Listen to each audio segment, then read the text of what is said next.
Olá, pessoal. Voltando então para mais uma disciplina com vocês. A gente tem agora o tema para trabalhar é o cuidado farmacêutico no manejo de doenças cardiovasculares e renais. E aqui eu vou introduzir o cuidado da pessoa com doença crônica em tempos de pandemia, que é a situação em que a gente está vivenciando, né? Então, como sempre, trazendo mais perguntas do que respostas, que são as perguntas que nos guiam a estudar, a buscar as evidências clínicas, né, que respondam às nossas perguntas clínicas. Então, vou trazer algumas reflexões aqui sobre esse tema, tá? Bom, estamos envelhecendo rápido, né? O Brasil está envelhecendo rápido. Em 1960, a gente tinha 42% de jovens de 0 a 14 anos. Nos anos 2000 a gente tinha 30%, e aí a perspectiva é que em 2050 a gente tenha 18% desse grupo da população. Né? Enquanto maiores de 65 anos, a gente tem um aumento, né, dessa população ao longo desses anos. Então, em 1960 a gente tinha 2,7% de maiores de 65 anos, em 2000 a gente tinha 5,4% e as perspectivas são de que em 2050 a gente tenha 19% dessa população aí, né? Então, a importância da gente voltar os nossos olhares e as nossas ações para esse grupo. E em relação à Covid, a gente teve uma colocação da diretora da Organização Pan-Americana de Saúde, isso em final de maio, que colocou que nunca foi vista uma relação tão mortal entre uma doença infecciosa, a Covid-19, e as doenças crônicas não transmissíveis, né? Alguns dados são realmente alarmantes, especialmente para a nossa região, a região das Américas, onde as doenças crônicas não transmissíveis estão bem difundidas. Então, precisamos de medidas preventivas agressivas para proteger as pessoas com diabetes, doenças respiratórias, cardiovasculares e, no caso, do novo coronavírus. Né? Então, fica mais emergente ainda a gente olhar para esse grupo de pessoas que tem esse tipo de doença. Então, quando a gente fala de doenças crônicas e o sistema, e aí o sistema de saúde, né? No caso, o Sistema Único de Saúde, a gente tem como fazer a busca nesse site de análise de saúde e vigilância de doenças não transmissíveis, que é um site do Ministério da Saúde, que traz ali quais são as principais causas de morte no Brasil. E aí as 10 principais causas de mortalidade no Brasil, considerando todas as idades, né, e dados de 2017, a gente tem que estar liderando as doenças cardiovasculares, né? Então, em primeiro e segundo lugar, a gente tem ali doenças isquêmicas do coração e doença cerebrovascular, tá? Então, para a gente ver a importância de tratar, né, esses problemas de saúde, porque a gente tem uma grande parcela da população que morre por esses problemas.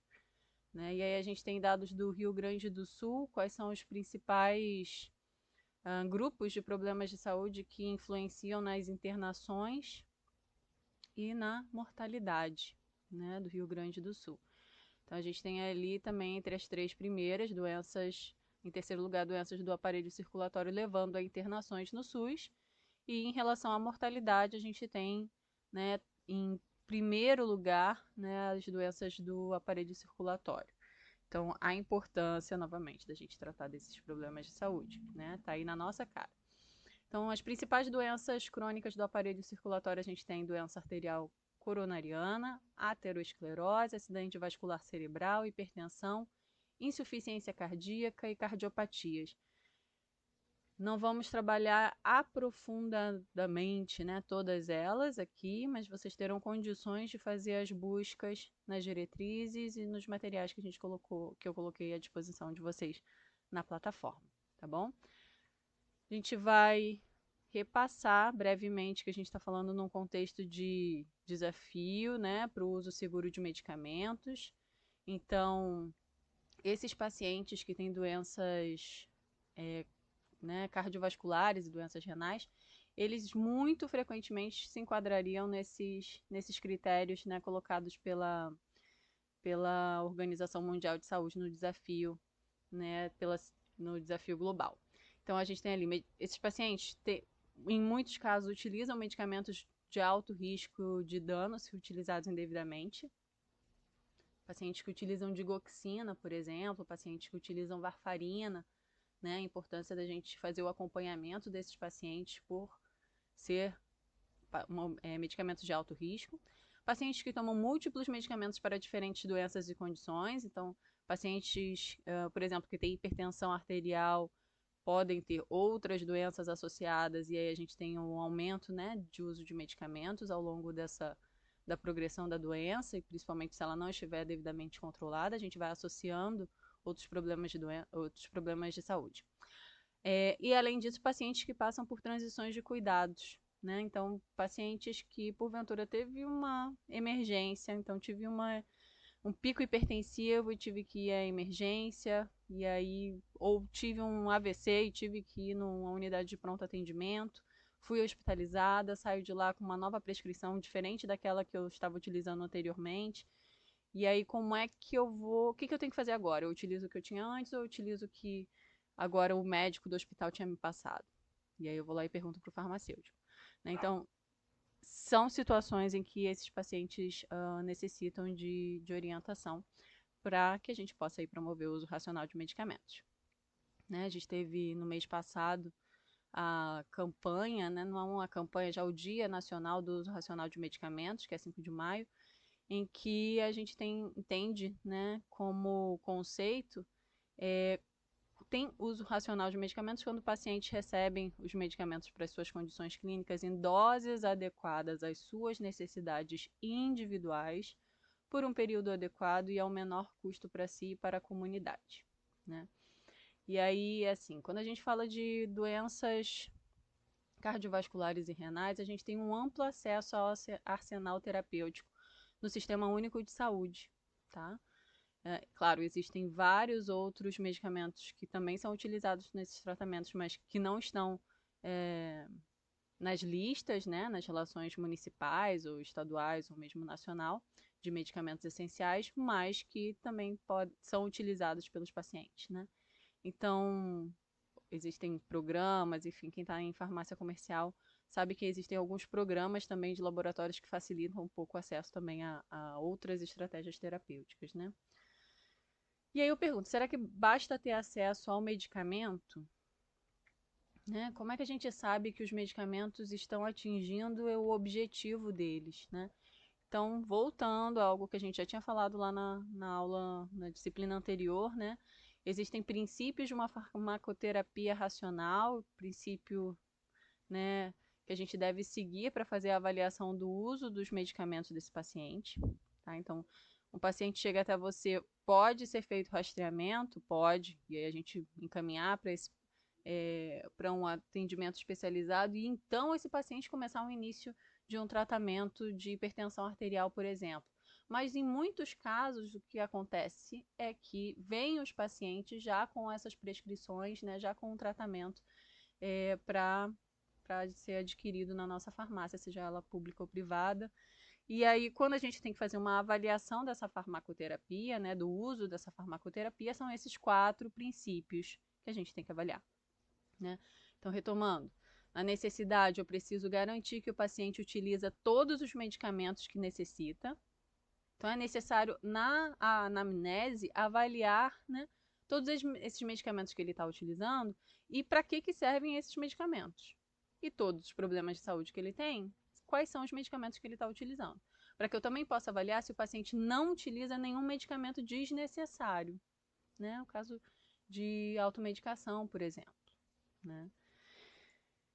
A efetividade, então, tem que ser avaliada. No caso, quando a gente fala da efetividade, eu tenho que avaliar se o paciente apresenta a resposta esperada à farmacoterapia. Então, se é o captopril, qual é a resposta esperada ao uso do captopril? Você vai lá no Medscape, você vai lá até mesmo na bula do medicamento, para pelo menos você ter acesso ao que o paciente tem acesso, mas você tem condições de avaliar lá no Medscape, no drugs.com, qual é a resposta esperada do captopril. Bom, a gente já sabe que ele é um antihipertensivo, então é esperado que ele reduza a pressão arterial, né? Então, para eu poder avaliar isso daqui, não adianta só eu ouvir o que o paciente tem a me dizer, eu preciso de um dado objetivo para poder avaliar se esse medicamento está sendo efetivo ou não. Preciso avaliar se o regime posológico está ajustado ao alcance das metas terapêuticas. Porque às vezes o medicamento não faz efeito mesmo, seja por problema na qualidade da produção desse medicamento, né?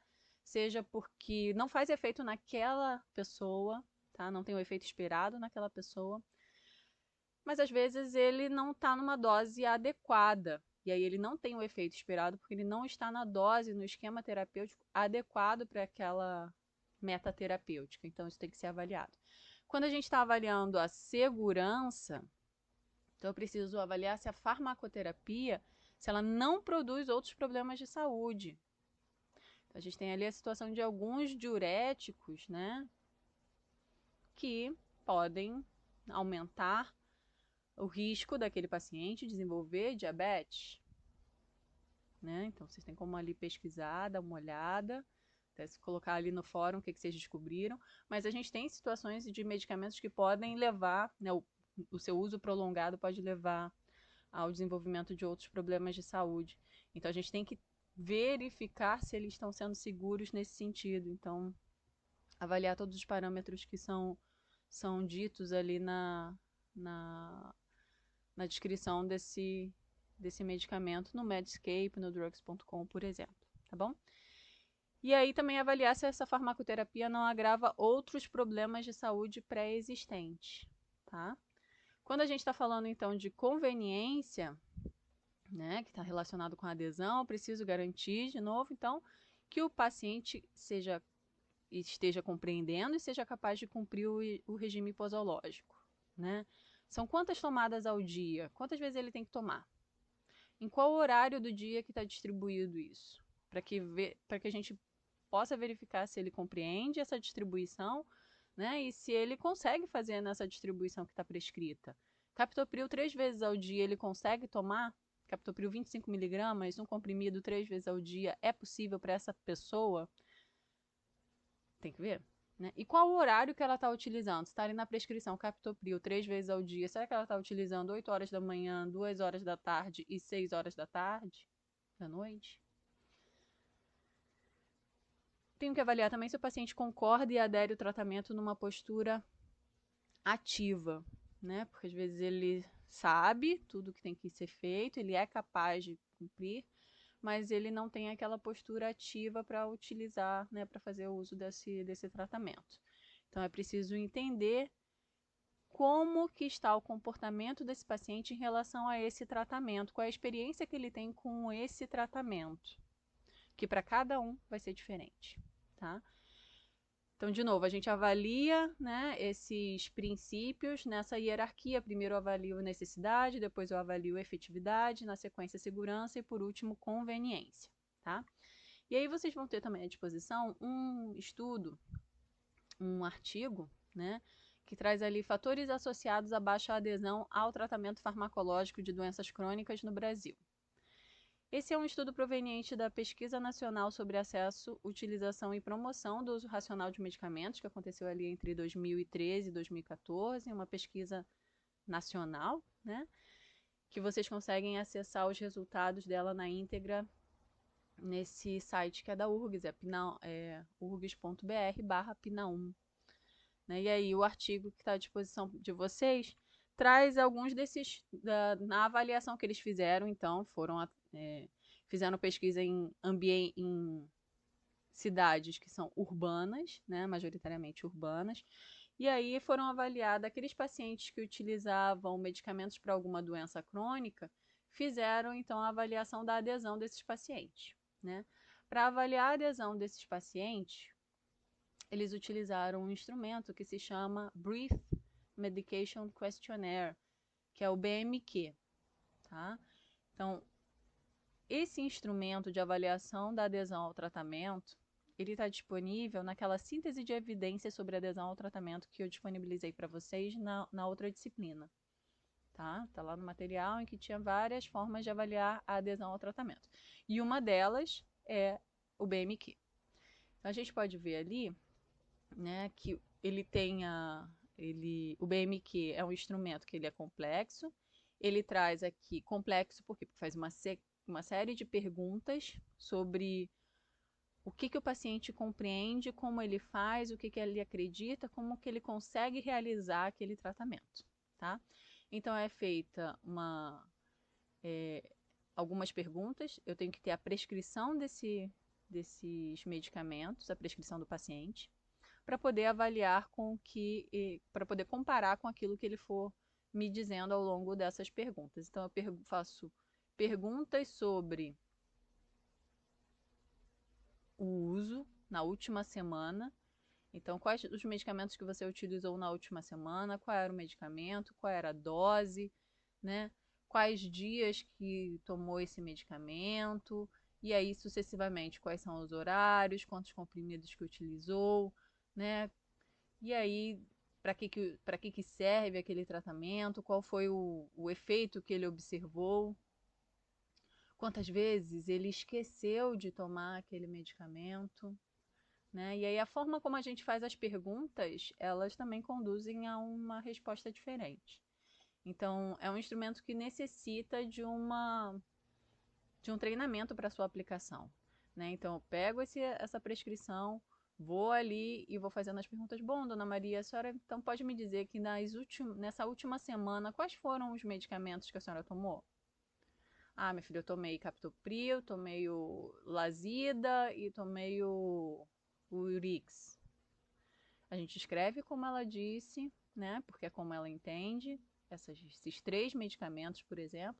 E para cada um desses medicamentos eu vou perguntando, então, sucessivamente, essas informações, né? Então, do captopril, qual foi a dose, quais foram os dias que tomou, quais foram as vezes por dia, né? Quantas vezes, quantos comprimidos que tomou de cada vez, quantas vezes que esqueceu de tomar, para que serve aquele medicamento e o que ela percebe de efeito. Né? E aí eu vou registrando conforme está aqui no modelinho que vocês vão receber. E além disso, então, essa daqui seria a avaliação do regime posológico. Né? E aí, após isso, eu faço uma avaliação também se, se algum daqueles medicamentos incomoda esse paciente. Né? Então, se for sim, se algum desses medicamentos que ela nos listou, né, e que eu comparo também ali com a prescrição, incomodam ela, então eu vou marcar aqui o quanto que incomoda. Então eu pergunto se é muito, se é um pouco, né, para a gente poder avaliar e de que forma incomoda. Ah, e isso aí é hidroclorotiazida, Urix, ele simplesmente faz eu fazer muito xixi, isso me incomoda muito e não dá, eu não consigo dormir. Então tá, então. O medicamento número 3, o Urix, que foi como ela chamou, faz ela dormir, ela acordar ao longo da noite, né? Então incomoda quanto? Muito? Um pouco? Muito pouco? Ah, incomoda muito. Então marco aqui muito, né? E aí eu pergunto também, ó, eu quero saber então se a senhora está sentindo ou sentiu algum desses sintomas, tá? Que eu vou lhe relatar nesses últimos meses. E eu vou perguntando alguns desses efeitos aqui, que podem ser reações adversas, podem ser outras, né, sinais, na verdade, condições de saúde autolimitadas, a gente tem que ver o que seria, né? Mas aí eu vou perguntando aqui mais para guiar. Essa partezinha aqui, ela não consta no BMQ original, tá? Isso daqui é mais para ajudar essa pessoa a complementar isso daqui em relação a algum incômodo relacionado a esses medicamentos. Porque às vezes com essa listinha aqui ajuda a pessoa a lembrar, ah, não, mas aquele outro medicamento também me incomoda, me dá dor de cabeça, tá? E aí, por final, a gente pergunta, tá, então agora eu vou citar uma lista de problemas que algumas pessoas têm, né, que as pessoas às vezes têm com seus medicamentos, e eu queria saber o quanto que isso é difícil para você. Então eu vou perguntando em relação a abrir e fechar a embalagem, se é difícil, se não é difícil, né, e se é difícil, qual seria o medicamento que tá relacionado a essa dificuldade. Então eu tenho aqui uma lista de dificuldades que fazem parte desse instrumento, né? E que aí eu faço uma avaliação e registro aqui qual seria o medicamento que estaria relacionado a isso, né? Então, assim, o BMQ é uma ferramenta que nos ajuda a entender de uma forma bem ampla o comportamento desse paciente, né, em relação ao regime terapêutico, né, as crenças, ou pelo menos ao que ele percebe em relação aos efeitos desses medicamentos e também ao que ele consegue realizar, né, o que ele consegue recordar ali do uso desses medicamentos. Então, aí, depois que o paciente responde todas essas perguntas, né, que a gente vai fazendo sucessivamente por medicamento, aqui no início e depois geral, identificando o medicamento que está relacionado a essas respostas, o farmacêutico ele faz a avaliação da pontuação que foi obtida do BMQ. Então, se houve algum sim em relação a essas perguntas aqui, que aí vocês, quando baixarem a apresentação, vão poder olhar com mais calma, né? Se tiver algum sim, já indica uma potencial não adesão. Então, se ele não sabe ou ele informa algum efeito indesejado, né? Mas se ele não sabe informar ou informa que também esqueceu alguma vez na semana, então aí a gente, para pelo menos um medicamento, a gente já tem aí um indicativo de uma potencial não adesão àquele tratamento, tá? Então é bem criterioso, né? E aí a gente, com as outras perguntas aqui seguintes, a gente vai avaliar as potenciais barreiras à adesão ao tratamento, tá? Então por isso que está aqui, indica rastreamento positivo das barreiras de crenças e de recordação. Então se ele responder positivo para alguma dessas perguntas aqui, tá? Então se teve alguma dificuldade, se teve algum incômodo, então a gente vai aumentando aí e avaliando as barreiras. Bom, o que os pesquisadores da PNA1 fizeram? Eles aplicaram, então, esse BMQ em todos os pacientes que tinham doenças crônicas, né? E verificaram que a adesão mesmo, só 2,6% tinha. 2,6% teve pontuação zero naquele instrumento. Potencialmente não, provável aderente seria então os 66,6%. A gente teve uma maioria que teve uma adesão, né? Dentro de um grupo de adesão. Então, teve algumas dificuldades, apresentou algumas dificuldades, mas na maioria ali dos casos eles estavam fazendo uso dos medicamentos. Agora, baixa adesão foi verificada em 13,8% dos pacientes e uma provável baixa adesão em 17%. Resumindo, então, a gente teve uma prevalência de baixa adesão ao tratamento de doenças crônicas de 30,8%. Então, 30,8% tem baixa adesão. 30,8%, eu vou lá arredondo, falo um terço. Um terço das pessoas que têm doenças crônicas não terem adesão ao seu tratamento é muito importante. Esse é um dado brasileiro, a gente tem alguns outros dados da Organização Mundial de Saúde, por exemplo, que indica que em países em desenvolvimento, né, podem ser mais baixos do que 50%, que é o que a gente está vendo, né, em relação à adesão ao tratamento. Bom, a gente está aqui variando, fazendo um corte aqui da baixa adesão ao tratamento. E aí, de acordo com o estudo, aqueles que tiveram maiores prevalências, né, então quem teve pior adesão, então, foram aqueles pacientes que fizeram visitas a mais de um médico para tratar suas doenças crônicas. Então, aquela pessoa que tem mais de uma prescrição, tá? Às vezes essas prescrições até batem, né?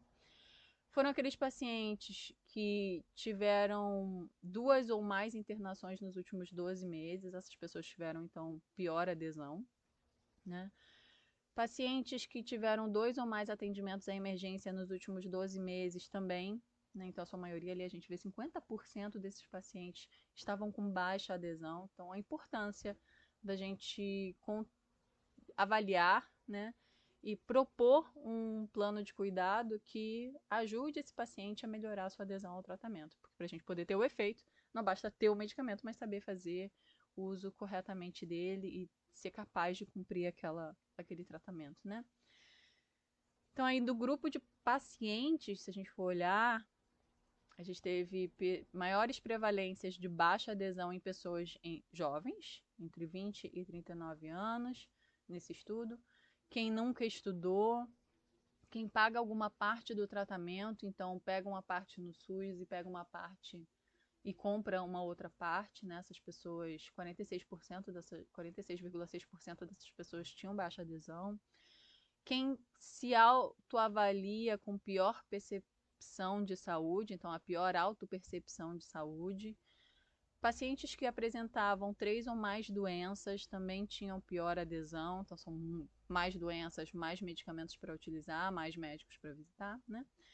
Pacientes que tinham alguma limitação por causa de alguma doença crônica, então a limitação ela acaba influenciando também nessa, está relacionada, né, com essa baixa adesão, e o uso de 5 ou mais medicamentos. Então, aí 50% de pessoas que utilizavam 5 ou mais medicamentos tinham baixa adesão.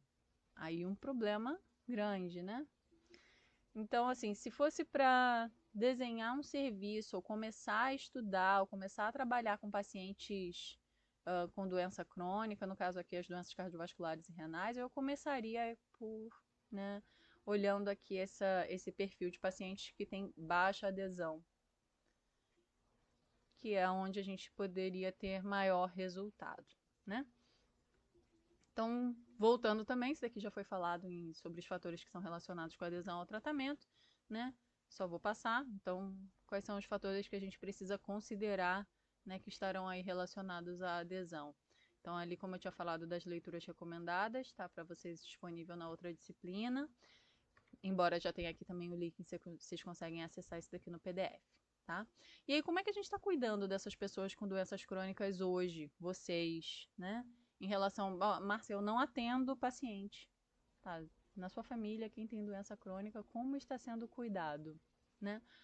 Na sua família, como que as pessoas estão lidando com seus problemas de saúde, né? É importante a gente lembrar que as doenças crônicas, quando relacionadas com as pessoas, né, elas acarretam limitações físicas, limitações emocionais, intelectuais, que geram consequências negativas na qualidade de vida do paciente e da sua família. Então, a doença crônica ela é um problema para o sistema de saúde? Ela é uma oportunidade para o farmacêutico trabalhar e mostrar resultados, né, enquanto farmacêutico clínico? Mas elas também acarretam em problemas muito significativos para a vida das pessoas e das suas famílias. Então, tá aí mais um reforço da importância da gente olhar com carinho para essas pessoas que têm esses problemas de saúde. E aí, como a gente falou lá na disciplina de comunicação, revisamos, né? Quando a pessoa recebe uma notícia de que agora você tem hipertensão e vai precisar cuidar dela para o resto da vida, isso é uma má notícia, né? Porque muda completamente suas expectativas, seu curso de vida, né? E aí, como é que o nosso paciente está em relação à compreensão dessa má notícia ou desse problema de saúde que é uma doença crônica, né? Será que ele ainda está naquele choque inicial? Será que ele está na negação e no isolamento? Será que ele está com raiva dessa doença? Será que ele está tentando barganhar, né? E aí negociar, bom, eu tomo remédio, mas no final de semana eu não tomo porque eu vou tomar minha cervejinha. Será que ele está em depressão ou ele está nesse processo de reconhecer que perdeu algumas das suas, entre aspas, liberdades, né? Que tinha? Ou será que ele está já nesse processo de aceitação, de mudança, né? Integração de novos comportamentos? Em qual fase será que o meu paciente está em relação à percepção dessa doença, né? Da convivência com esse problema de saúde? E aí também lembrando, né, em qual estágio de mudança que esse paciente deve estar nesse momento, né? Então, paciente que já está em tratamento há um tempo, ele tem que, né, a gente sabe que além das medidas farmacológicas, a gente tem uma importância grande aí das medidas não farmacológicas. Como que será que ele está nessa assimilação de novos comportamentos, né? Será que está nessa pré-contemplação, ainda tentando, não tentando muito bem? Será que está na contemplação de compreendendo o problema, que realmente vai precisar começar a fazer exercício? Será que está se preparando e aí lá se inscreve na academia? Será que está na ação e aí está de verdade fazendo exercício além de estar inscrito na academia? Será que está na manutenção, que já tem aí há mais de 6 meses esse ritmo de novos hábitos e que, né, já se sente bem com isso e não voltou, embora a qualquer momento a gente pode ter aí recaídas, né? A gente teve a questão da pandemia, o quanto que também não deu de recaída naquelas pessoas que estavam fazendo exercício ao ar livre e que agora não estão conseguindo mais, né? Em qual estado que devem estar aí desse novo estilo de vida, né? Bom, então para finalizar essa apresentação inicial, né? Finalizar o início, a gente pensar que existem caminhos possíveis para intervir, né, em condições crônicas, em doenças cardiovasculares e renais, por exemplo. Né? Então a gente tem ações que a gente faz no nosso dia a dia, a gente tem intervenções farmacêuticas que podem ser então bem estruturadas e avaliadas. A gente pode desenvolver projetos na nossa farmácia, no nosso serviço, na nossa vida, né, para poder implantar algum serviço, iniciar, né, um atendimento de alguns pacientes. E a gente pode aí integrar até programas quando a gente está numa instituição que permite desenvolver algo maior do que um projeto, né? Então, são possíveis, são caminhos possíveis, né? O Ministério da Saúde, ele tem, apesar de todas as dificuldades que tem enfrentado, a gente sabe que existe uma equipe técnica envolvida com o desenvolvimento do cuidado farmacêutico lá dentro.